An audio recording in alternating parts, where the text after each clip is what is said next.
नमस्कार मित्रांनो, the GK zone Marathi या चॅनलमध्ये आपले स्वागत आहे. आज आपण नागपूर महानगरपालिका भरतीसाठी आवश्यक असलेले मराठी व्याकरणावर आधारित प्रश्नोत्तरे घेणार आहोत. चला तर सुरू करूया. पळत पळत गेलो तरी गाडी चुकलीच. वाक्य प्रकार ओळखा. वाक्य प्रकार आहे मिश्र वाक्य. या वाक्यात पळत पळत गेलो हे उपवाक्य आहे जे स्वतंत्रपणे पूर्ण अर्थ व्यक्त करू शकत नाही. मुख्य वाक्य गाडी चुकलीच आहे जे स्वतंत्र अर्थ व्यक्त करते. तरी हे अव्यय मुख्य वाक्य आणि उपवाक्य यांना जोडते. एक मुख्य वाक्य आणि एक उपवाक्य असलेल्या वाक्याला मिश्र वाक्य असे म्हणतात. अपमान केल्यास कुणाला राग येत नाही. या वाक्याचा होकारार्थी रूप कसे करता येईल? या वाक्याचा होकारार्थी रूप या पद्धतीने करता येईल. अपमान केल्यास प्रत्येकाला राग येतोच. होकारार्थी वाक्य तयार करताना कारात्मक शब्द नाही काढून त्याऐवजी होकार दर्शवणारा शब्द वापरावा लागतो. त्यामुळे राग येत नाही याचा राग येतोच असा होकारार्थी बदल करावा लागेल. ज्या वाक्यात एक उद्देश्य व एक विधेय असते त्यास टिंबटिंब वाक्य असे म्हणतात. ज्या वाक्यात एक उद्देश्य व एक विधेय असते त्यास केवल वाक्य असे म्हणतात. केवल वाक्य ज्या वाक्यात एकच उद्देश कर्ता आणि एकच विधेय क्रिया असते त्याला केवल वाक्य असे म्हणतात. म्हणजेच हे वाक्य साधे आणि एकच संकल्पना व्यक्त करणारे असते. उदाहरणे: तो शाळेत गेला. एक उद्देश्य, तो एक विधेय गेला. मी जेवतो. एक उद्देश, मी एक विधेय जेवतो. तो अभ्यास करत असेल. या वाक्यातील काळ ओळखा. या वाक्यातील काळ आहे अपूर्ण भविष्यकाळ. दिलेल्या वाक्यात असेल या शब्दावरून क्रिया भविष्यकाळात घडत असेल असा अर्थ निघतो. करत या शब्दावरून क्रिया अपूर्ण आहे म्हणजेच पूर्ण झालेली नाही असे कळते. म्हणून हे वाक्य अपूर्ण भविष्यकाळ आहे.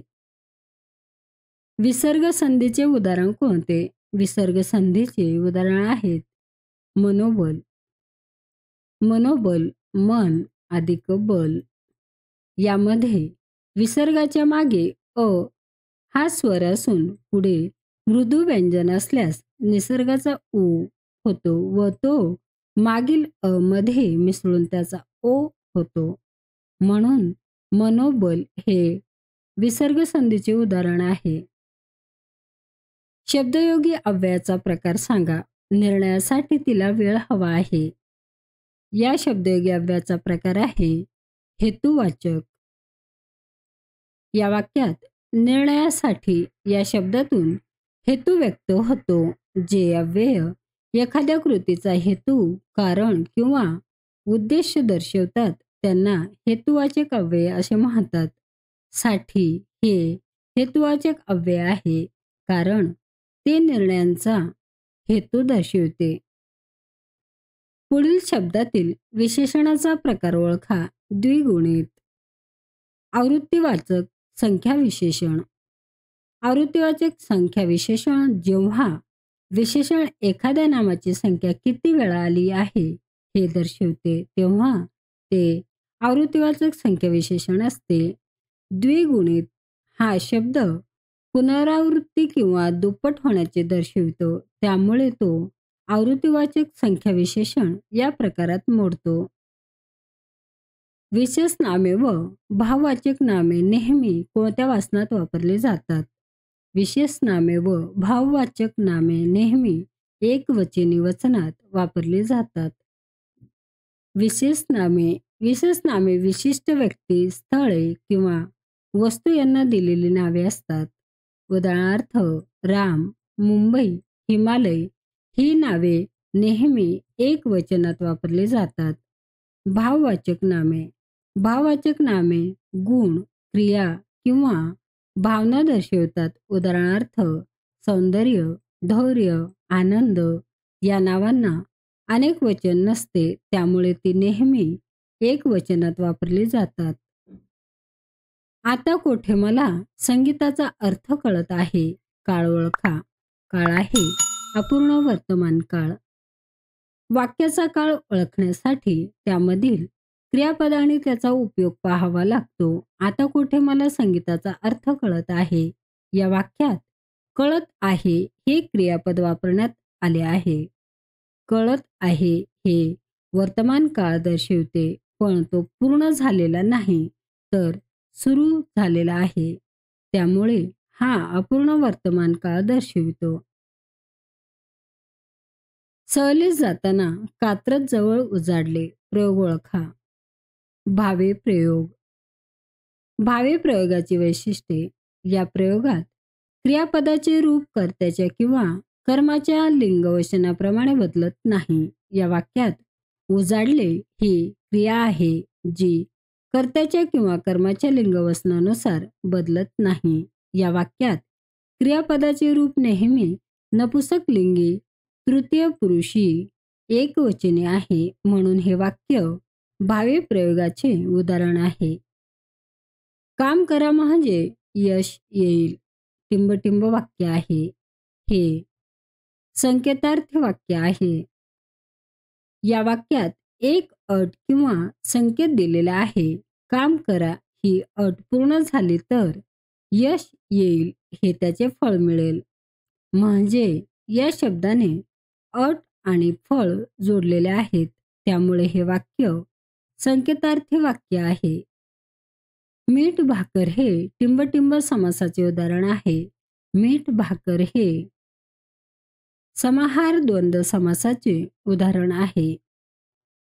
मीठ भाकर हे दोन शब्द एकत्र येऊन तयार झालेले असून त्यामध्ये मीठ आणि भाकर असा अर्थ अभिप्रेत आहे. दोन समान किंवा वेगळ्या गोष्टी एकत्र आल्या आणि त्याचा एकसंघ अर्थ तयार झाला तर त्याला समाहार द्वंद्व समास असे म्हणतात. उदाहरणार्थ राजा राणी, राजा आणि राणी दोघे मिळून एक सत्ता. वेसण घालणे या म्हणीचा योग्य अर्थ खालील पर्यायातून कोणता? वेसण घालणे म्हणजेच मर्यादा घालणे. वेसण म्हणजे पाळीव प्राण्यांना उदाहरणार्थ घोडा, बैल नियंत्रणात ठेवण्यासाठी नाकात घातलेली दोरी किंवा धातूचा तुकडा. वेसण घातल्याने प्राण्यांच्या हालचालींवर नियंत्रण येते, म्हणजे त्यांच्यावर मर्यादा येतात.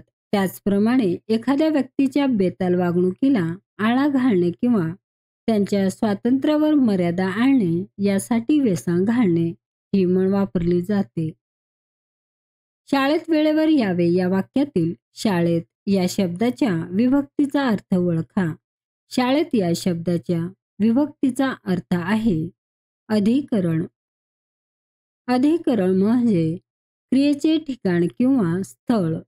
शाळेत वेळेवर यावे या वाक्यात शाळेत हे ठिकाण दर्शविते जिथे येण्याची क्रिया घडते, म्हणून शाळेत या शब्दाची विभक्ती अधिकरण आहे. बालमन या सामासिक शब्दात कोणता समास आढळतो?